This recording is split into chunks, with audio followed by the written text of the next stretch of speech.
up first tonight, and I'm going to mess this up. She's performed at the DC Improv, and she's going to be on season 7 of Comics Watching Comedy. Comics Watching Comedy. Comics Watching Comics, season 7. Please put your hands together and Miss Sandy Bernstein.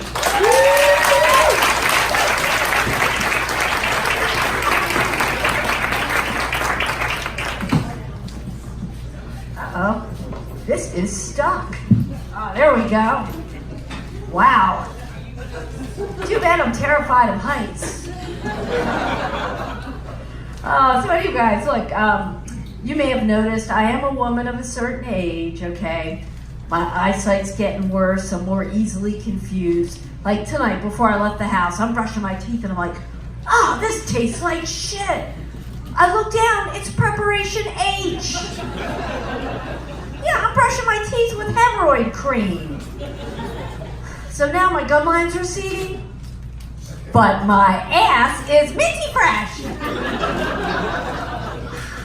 So speaking of my ass, I went out and I bought myself a pair of thong panties. No, big mistake. Because my white ass in that thong looked like a head of cauliflower wearing a rubber band. I threw those drawers in the trash. You know, I gotta stop looking at myself in the mirror when I'm wearing my glasses. Yeah, because you start to see things you never noticed before, right? Like, since when have these varicose veins been popping out of my legs? Holy cow, the backs of my calves look like Google Maps.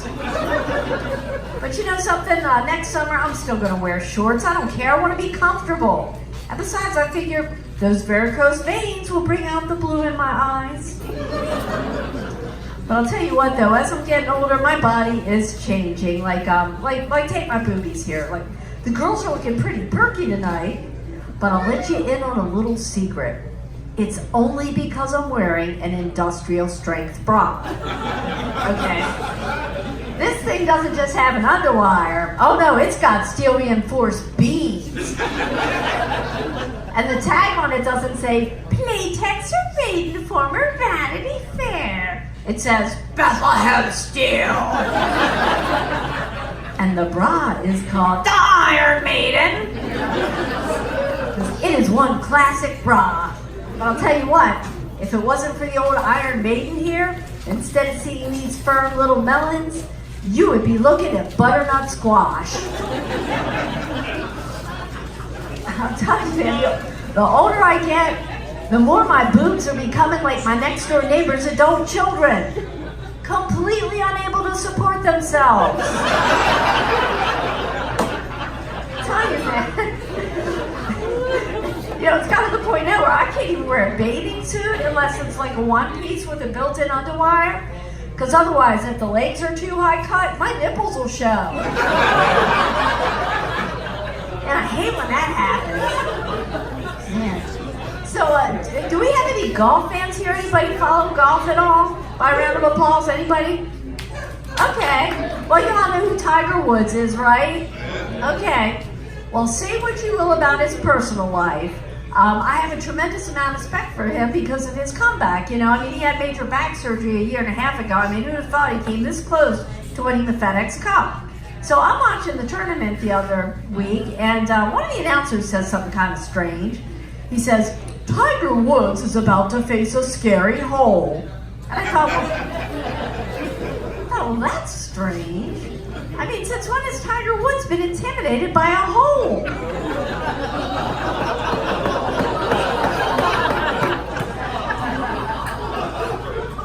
I mean, isn't that what got him into trouble in the first place? I mean, it's not like he's ever had a problem sinking his putts. You hear what I'm driving at? Nudge, nudge, wink, wink. Oh, so, I do a lot of open mics all around town, and a couple weeks ago I did this one that was for women and non-binary identifying individuals, like gender fluid and stuff. So they wanted to know my preferred pronoun on the sign-up sheet, like my prefix and pronoun, and I didn't know what to put.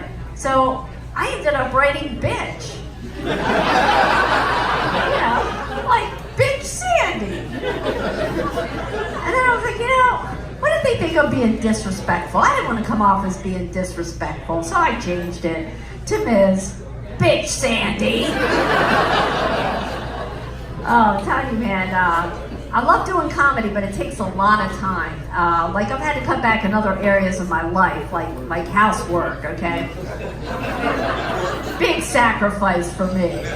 But now my house has gotten really filthy. I'm ashamed to say it, but I mean, my dust bunnies have gotten huge. It was like the heat went on a couple days ago, and it was like the Wild West, because the dust bunnies were like tumbleweeds going all over the house. And so I called up the cleaning service, had them come in and do an estimate, and they never got back to me. So, and then I tried calling other services, and nobody would return my calls. I'm like, what, has the word gotten out about my filthy house? Am I on some kind of like do not call list? So I went down to the Home Depot. I picked up a couple of undocumented workers, and I took them to my house. I tell you, they took one look at my house, and they fled back to El Salvador. They were like, well, screw this, we'd rather put up with the gang violence. So I finally decided to take matters into my own hands. I broke down, I went out, got some cleaning supplies, I got some Clorox, got some Mr. Clean, And so I was going to work on cleaning the house this weekend, but I got home from work yesterday and I found Mr. Clean dead in my kitchen. Yeah, he committed suicide. He drank the bottle of Clorox. And you know what really pissed me off? Is that Dr. Pepper did absolutely nothing to intervene. Just stayed in the refrigerator. That's cold, man. Oh, I heard some groans there. Well, because I haven't heard that much groaning since I left the adult film industry. You see, I was in Terms of Endearment, Saving Ryan's Privates, and I was horny cougar number 7 in The Loin King. Oh man, but I'm gonna get serious for just a second. You guys all know what an Amber Alert is, right? For missing kids, when kids go missing, they issue an Amber Alert. And it used to be the only place you would see that is on the signs over the highway, on the electronic signs. And now they come to your phone. Do you guys out here in Carroll County, you get the Amber Alerts on your phone, right? Okay. Aren't they as annoying as shit? I'm telling you, I'll be in a room and everybody's phone will go off, right? So that happened to me during a show, not once, not twice, but 3 times. By the 3rd time, I was like, you know what? If I ever find that Amber bitch, I'm gonna kick her ass. And that bitch is gonna stay missing. Oh. So does anybody here shop at Trader Joe's? By round of applause, anybody? No? Okay. I really like a lot of their products, like their dry roasted almonds, but I hate their parking lots. It doesn't matter which one you go to, their parking lots are horrible. It doesn't matter Woodhome, Towson, Columbia, Silver Spring, they're all terrible, right? Maybe that's why they offer such good prices, and they're always mobbed in there, right? So every couple of weeks I'll go in there, I'll get my bag of almonds. And I like to amuse myself when I go in there to sort of take the sting out of the whole parking situation. So I'll usually try to flag down one of their crew members, the guys in the Hawaiian shirts, and I'll be like, excuse me, sir, please don't take this the wrong way, but would you mind telling me where I might find your nuts? And they usually laugh. I think they're good sports. Of course I know where the almonds are. I go in there every other week for a bag. But I think they're on to me, because the last time I did that, I was like, excuse me, sir, could you tell me where your nuts are at? The guy didn't answer me, he just kind of smiled, and he took me down to the end of aisle 3, right? And he picks up a bag of the dry roasted almonds, and he starts shaking them in my face, and he says, oh, did you mean these nuts? So we're having an extramarital affair now. I'm just kidding, he's not married. But my husband and I just celebrated our 3rd wedding anniversary last week. Thank you. Now, my husband doesn't like to come to any of my comedy shows. But, last time he did, he complained that it was a bunch of 20-something-year-old guys getting up telling dick jokes. And I'm like, Well, what do you expect? It's not like you had to pay to get in. I mean, here you get your funny for nothing and your dicks for free. Now that ain't working. That's the way you do it. Yeah, I know, I'm stupid. But anyway, so I was saying my husband and I, we celebrated 3 years of wedded bliss. But I have to tell you, we're both middle-aged, so our honeymoon suite had grab bars in the shower. Yeah, well, look, interesting story, though, about how he came to get married. Now, I don't want to say that I dragged him down the aisle, but I did have to seal the deal with my state of Maryland health insurance.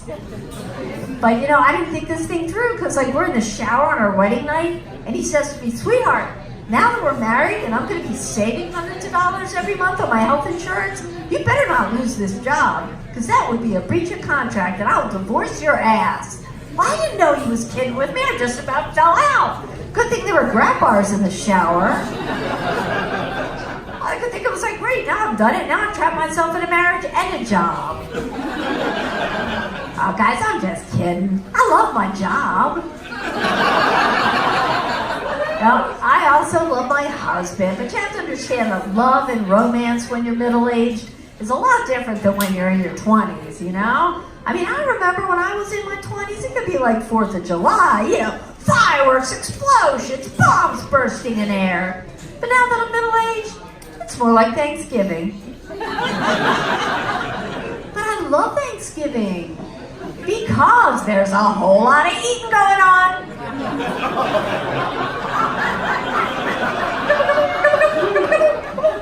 Some of you are growing. What's the matter? You don't like hearing your mom talk dirty? So anybody want to guess how I got this turkey neck? Now get your minds out of the gutter. It was Weight Watchers. Yeah, I lost 50 pounds, so give it up for Weight Watchers. Thank you. But you know something? Even after I lost all that weight, in my mind, I was still convinced I was a big girl, right? Until one day I happened to be in the DC Metro. Now, I don't know if anybody's ridden the DC Metro lately, but trust me when I tell you, it brings out the worst in people. So I'm riding up the escalator at the DuPont Circle Metro station, and this big guy tries to push past me. He's like, "Hey, would you mind moving your skinny ass out of my way?" And I'm like, "Excuse me, what did you just say?" "I said get out of my way, you skinny ass bitch." And it was like the clouds parted. The angels sang, the trumpets blared, I had finally seen the light. You guys, skinny ass bitch. That was like the nicest thing anybody had ever said to me. So I stripped down butt naked, mounted him, and gave him a big wet kiss. Oh, guys, I'm just kidding. I didn't kiss him. But we did just celebrate our 3rd wedding anniversary last week. Oh, anyway, guys, it's getting late. I have to get out of here before they issue a silver alert on my ass. And obviously, some of you know what a silver alert is, but if you don't, it's an amber alert, but for old people. And besides, my husband's actually home preparing a turkey dinner, and maybe if I play my cards right, there's a chance that I could get some stuffing in my muffin. Hey, I'm Sandy Bernstein. Thank you guys. Good night and great rest of the show.